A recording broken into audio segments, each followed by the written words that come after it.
Debora aragubahiriza. Debora atabara igihugu ciwe.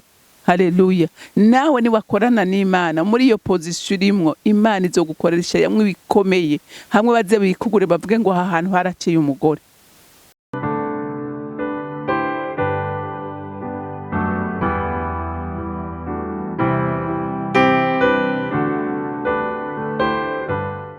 Bakunzi bahori CANAAN TV, ndanezerewe kandi gusubira guhura namwe ngo tuganire ijambo ry'Imana. Ariko imbere yuko tuganira reka tubanze dusenge.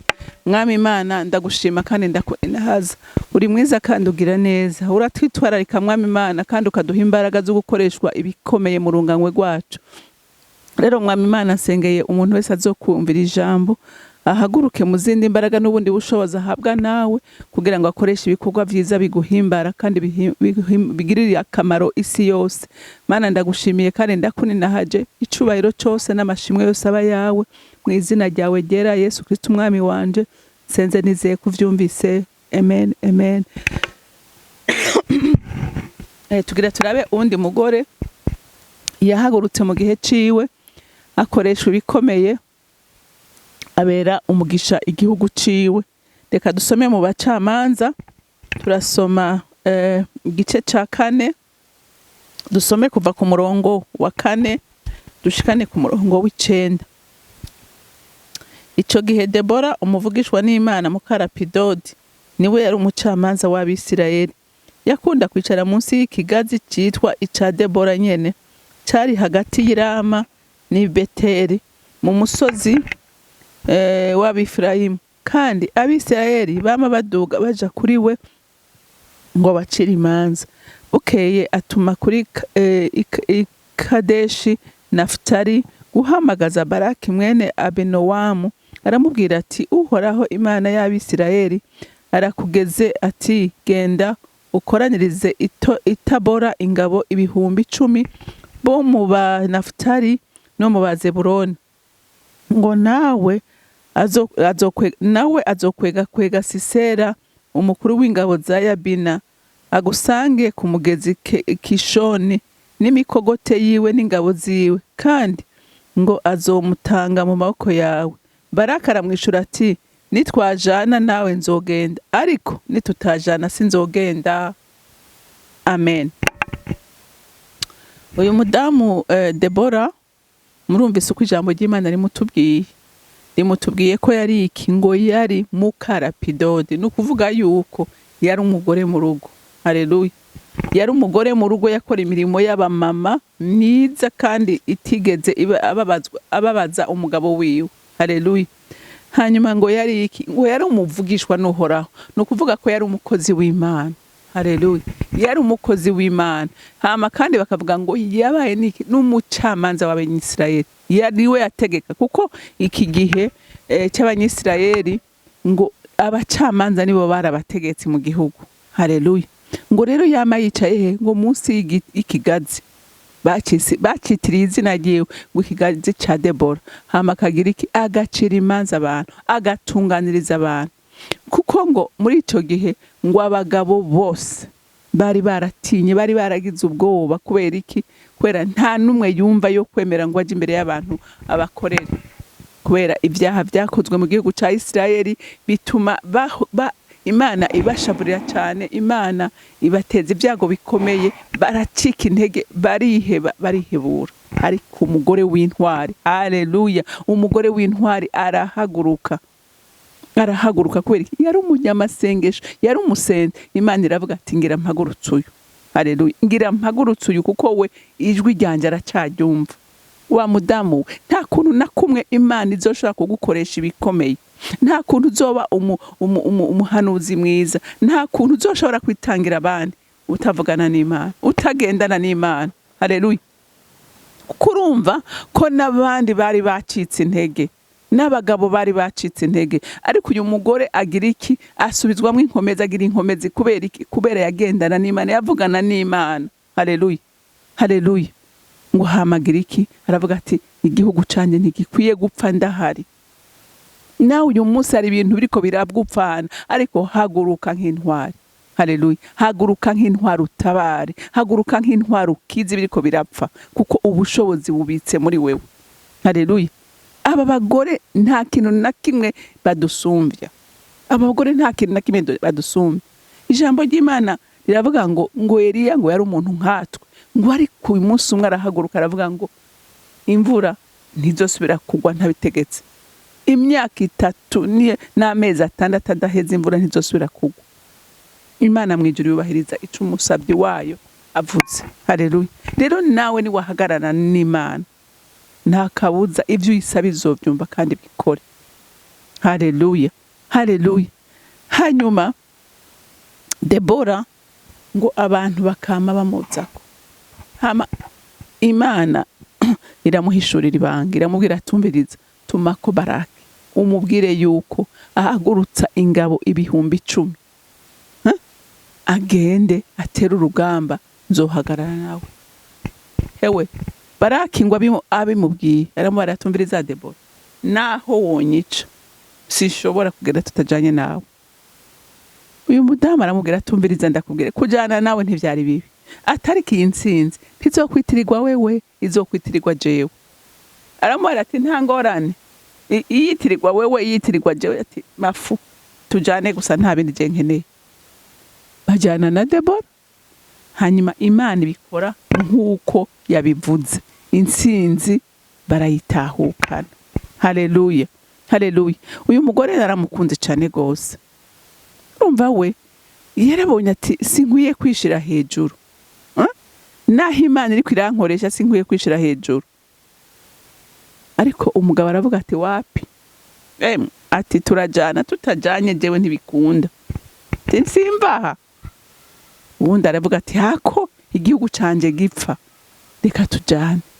Haleluya. Umugore atonda urugamba, umugore atonda urugamba, kandi Imana ikora ico yavuze. Haleluya. Haleluya. Hinga ndakubwira ibanga rimwe. Umugore w'ubwenge amenya gukora ibikenewe mu gihe cyavyo, amenya gukora ibikenewe mu gihe cyavyo. Murumva ko uyu munsi kandi kigoye abadamu benshi, kigoye abadamu benshi, ari naco gituma mubona n'umuvumo uri kuragwira mwisi, ibyago biriko biragwira mwisi.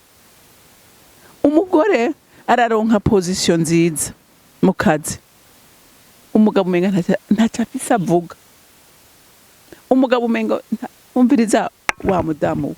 Nukuri uyu munsi Imana ikaba iguhezagiye, ikaguha ikibanza cyiza, ikaguha poste nziza. Menya ngo gumana ikibanza cawe, ukibungabunge cyane c'ubuvyeyi mu rugo, c'umufasha mu rugo. Ntuce ushake gufata ikibanza c'umugabo, kuko ni wagomba gufata ikibanza c'umugabo, nukuri ibintu bizoba bibi, ibintu bizoba bibi. Nico gituma ubona ingo n'ubu zisambuka nyinshi, ubona hari ibyago bikomeye muri kino gihe, kuko abagore bashaka kuba abagabo kandi bidashoboka. Erega kandi ababwira ibanga rimwe, Imana ntizohindura ibintu kubera wewe ubishaka. Imana itegeko yashinze ntizorihindura. Oya, kuko yaravuze ngo hakwagira n'urunyugutu rumwe ruva kwijambo Imana yavuze, ngo yo kwemera isi n'ijuru bikakugwa. None we kushaka guhindura ibyo Imana yavuze, ubona byoca bigenda gute? Imana iragusakrifya wewe kubera uje guhindura ibyo yashinze. Ingenda kubaza, mbe nk'uyu munsi wobona umugabo, wobona umuntu muhuriye mwibarabara, ukabona ariko aratambuka, umutware uri kuragenda, amaguru ari hejuru, wobibona gute? Ntiwoca wiruka ngo uhuye n'igihumbi. Rero ingo nyinshi Imana ibona ari bihumbi, kuko abagore bafashe imitwe, abagabo bahinduka umutumba, kandi umugabo ntashobora gukora ibyo umutumba wari gukora ngo bikunde, kuko siko Imana yamuremye. Oya, siko Imana yamuremye. Imana yamuremye ari umufasha, yamuremye ari umutumba kugira ngo ushigikire umutwe, ushigikire ibintu byose kugira bikomere. None uyu munsi ushaka gufata umutwe, ufashe umutwe Imana ikubona uri gisigo. Haleluya. Ikibona uri gisigo. Ariko twabonye ko uyu mudamu ijambo ry'Imana ryatubwiye ngo yari muka. Urumva? ntawe batwereka ko yigeze agarariza umugabo. Oya, nta na hamwe. Urugo rwiwe rwagumye rutekaniwe, rwagumyemwo amahoro, rwamigumye mu icubahiro, kuko yarazi ikibanza ciwe. Haleluya. Ntiyataye ikibanza ciwe ngo nuko afise position y'umukuru w'igihugu, kuko yagereranywa n'umukuru w'igihugu. Kandi ntiyataye gusenga. Umwanya wiwe yaramenya kuwukoresha neza. Ari mu rugo akambara igitenga, agakora ya costume y'ubutegetsi akayishira hasi, akambara y'ubumama mu rugo, y'umufasha mu rugo, agakora ibikorwa vyiwe. Hanyuma agambara nakakajya ku karago, agafukama agasenga, kuko azi ko atahandi avoma inkomezi, nta handi avoma ubwenge, nta handi avoma ubushobozi, nta handi avoma ihishurirwa, arivomera hehe? Ku mavi. Batubwiye ko ari umuvugishwa, hame n'Imana ikamubwira ibyo akora. Haleluya. Ibikwiye gukorwa mu gihugu kugira igihugu gitabagwa, kuko yari umugore w'ubwenge, yari umugore yubaha Imana, yari umugore yubahiriza urugo rwiwe. None uyu munsi Imana izokugendera kandi itemera ivyo uriko urakora. Wafashe ikibanza kitari gwawe. Wafashe ikibanza kitari gwawe. Imana ntishobora kuvyemera. Guma rero ivyo Imana iguhaye vyose, gumana ikibanza cawe. Gumana ikibanza cawe. Ico kindi, ico kibanza uhawe na kanyongeza Imana iguhaye. Ako kanyongezo ntigatume wumva uri gisazi rugikoko utegerwa. Oya. Cool down, uce bugufi. Ubahe. Ivyo vy'ama droit de l'homme, vy'ama gender, vy'ibiki. Mu Mana ntibikora. Kuko siyo yabigenye. Hariho urutonde yashizeho, ugubahiriza. Debora aragubahiriza. Debora atabara igihugu ciwe. Haleluya. Nawe ni wakorana n'Imana muri iyo position urimwo, Imana izogukoresha yamwe bikomeye. Hamwe baze bikugure bavuge ngo aha hantu haraciye umugore. Ariko ntibaze bavuge ngo ngo wijya post ngo ari umugore w'igisambo w'igisuma ajye biturire ngo umusambanyikazi arenganya abantu agira hari haraciye umugore yuzuye ubwiza bw'Imana, haraciye umugore atunganiriza abantu, haraciye umugore yumva abantu atazi kurenganya. Haleluya. Uti rujya rugo rurimo umugore. Haleluya. Winjiye ntutaho uko winjiye. N'umugore azi gufata neza abashitsi, n'umugore yubaha umugabo, n'umugore akunda abana biwe. Haleluya. Haleluya. N'umugore akunda umuryango. Ate ujya mugore n'umunyamasengesho. N'umunyamasengesho. Afukamye asenga. Abadayimoni barahunga. Haleluya. Ibi Debora yaravyujuje byose. Kandi ijambo ry'Imana itubwira ngo n'uyu Debora yari nkawe nanje. Haleluya. Ntiyari afise amaboko ane, ntiyari afise imitwe ibiri, ntiyari afise amaguru ane. Yari afise ubwenge nk'ugufise, yari afise umutima nk'ufise, ariko yubaha Imana. Haleluya. Akamenya ingene akwiye gukora igikorwa cyose yahamagariwe gukora, kandi akagikora mu bwiza no mu bwitonzi. Rero nawe urabishoboye, nanje ndabishoboye, kuko uwuduha inkomezi aba muri twebwe. Imana yo mwijuru ibagirire neza mwese. Mana data rugira byose uri mwijuru, ndagushima kandi ndakuninahaza ko Mwami Imana uyu munsi dufise ivyitegererezo twigira ko abagore babaye intwari bakoreshwa ibikomeye. Natwe uyu munsi Imana nta na kimwe kibuze kugira ngo dukoreshwe nk'ibyo bakoreshejwe, kuko we ntutoranya ku butoni. Mwami Imana ugirira neza bose, ugwishiriza imvura yawe bose, ukakiriza izuba ryawe bose. None nyemerera izuba ry'umugisha wawe ryakire zina mu mama wese Mana, kugira ngo ashobore gukoreshwa ibikorwa vyiza bihimbara izina ryawe kandi bihesha umugisha umuryango n'amahanga. Ndagushimiye kandi ndakurinahaje, icubahiro cyose n'amashimwe aba yawe, nkaba ndabisenze ndavyizeye kuvyumvise mu izina rya Kristo Yesu. Amen. Mwarahezagiwe, mugira umunsi mwiza.